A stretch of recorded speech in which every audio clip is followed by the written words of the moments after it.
You too.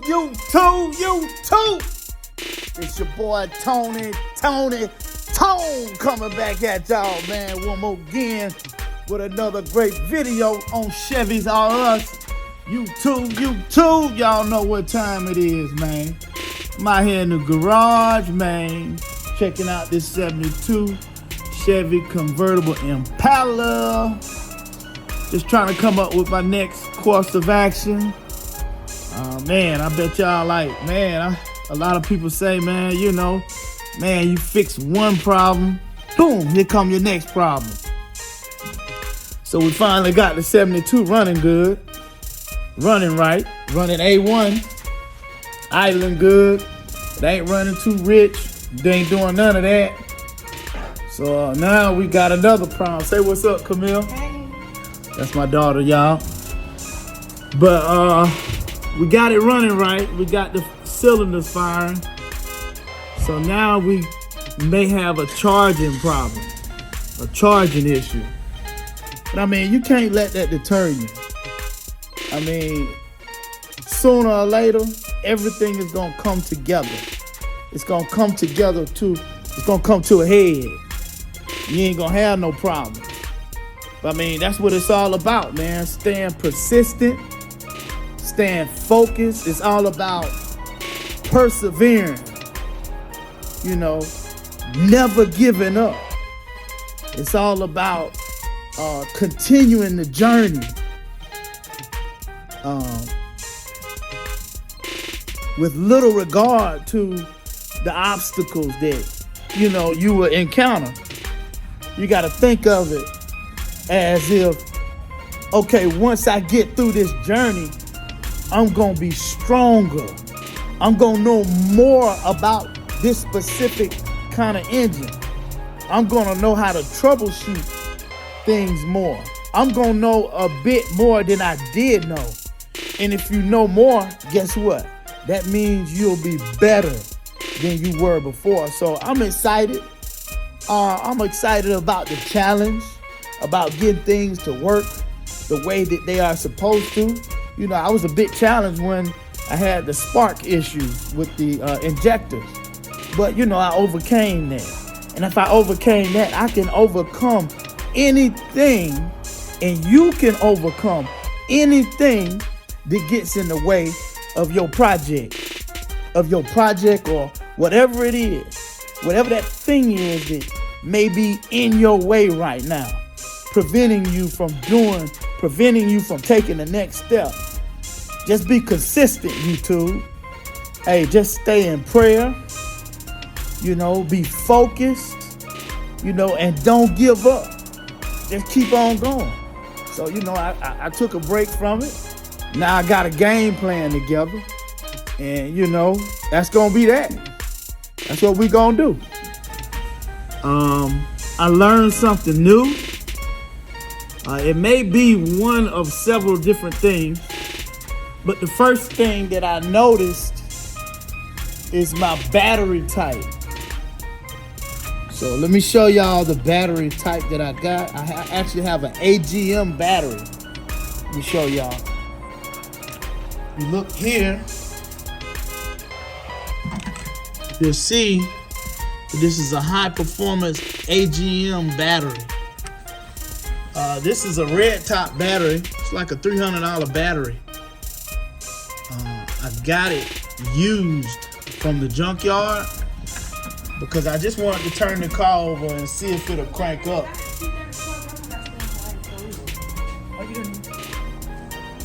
What's she talking about? But like I was saying, this battery, I got it used from the junkyard because I just wanted to see if I could get the engine fired up and turn it over.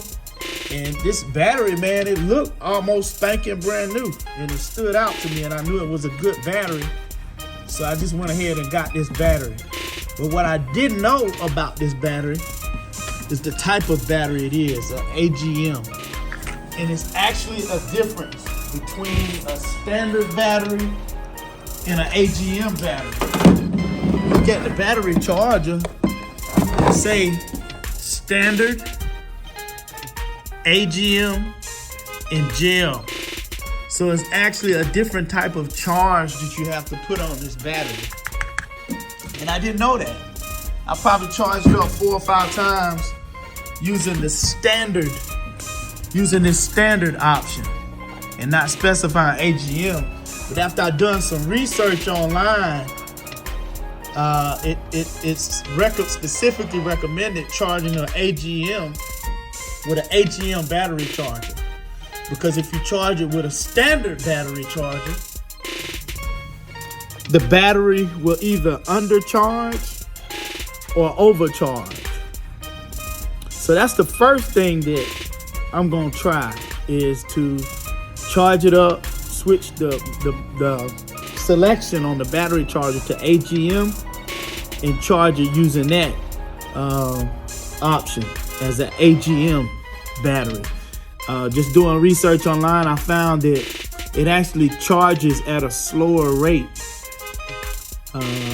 No, the voltage is lower and the way it charges the battery is different. So that may make a big difference in my battery losing its power. That's the first thing I'm gonna try. Okay. The second thing is if the battery runs the car for a little while and then dies pretty quick, I'm gonna take the battery to the auto parts store and just get it tested out and find out if it has a dead cell, if it's actually a good battery or not. That's gonna be my second option. And then if that don't work, my third option is, let me show y'all. This wire that I have on the alternator is actually a 10 gauge wire. It's 10 gauges. And this is the factory original 10 gauge wire that was in the vehicle that, charged the old system in the car. So the 72 Impala alternator charges with a whole lot less amperage than this new LS style alternator. I think it might have been 50 amps or 60 amps. But these newer engines, they got way more. They got a ton of electrical components on these engines, and versus the older 72 350 engine, they don't have that much electrical components as this. We got, as you can see, we got a lot of extra stuff. We got a computer, we got coil packs, we got about maybe 10 different sensors. It just requires a lot more voltage. So what that means is this alternator, since it charges with more amps. I think this is like 130 amp alternator. The system is gonna require more amperage to keep the battery charged up. And this 10 gauge wire is way underrated for the amount of amps that this thing kicks out. So I may need to change this 10 gauge to like a 6 gauge or 4 gauge in order to let the battery draw the amount of amperage to charge itself back up. So change this out, put a 6 gauge wire instead of the 10 gauge from here to here, and then from here to over there, put a 10 gauge wire. I mean a 6 gauge. So that'll increase the amperage to get that alternator is able to kick out to the battery. That's gonna be my second challenging thing. If that don't work, then what I'm gonna do is I'm gonna add a couple extra grounds. Right now I got a ground coming from the negative side going to the body, which is here. And then I got my main ground wire, which is going from here to the edge of the header, which is right here, connected to the head. I have solid engine mounts down there where you got metal to metal. And so I don't have a ground strap going from the engine to the frame because of that, because of my solid engine mounts. And so what I may do is I may just add two additional ground straps. One ground strap going from the body, which is here, the body to the chassis, and then also from the engine to the body. So that may fix my problem. So I got a couple different options here to fix this charging problem. It's just basically a troubleshooting process. Checking one thing, making sure it's good, then you move on to the next.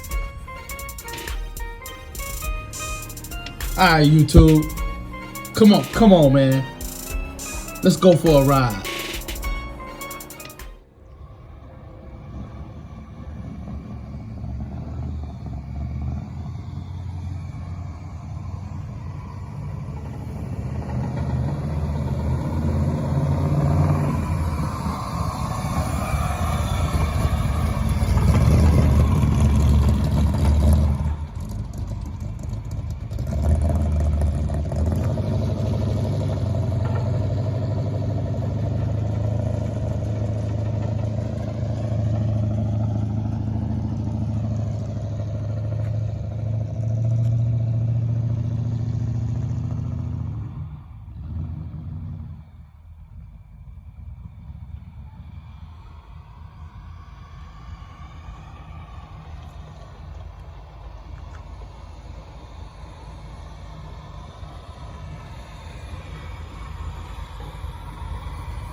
What up, what up? Hold that truck, brother, man. That's crazy. You too. It's rolling, it's rolling.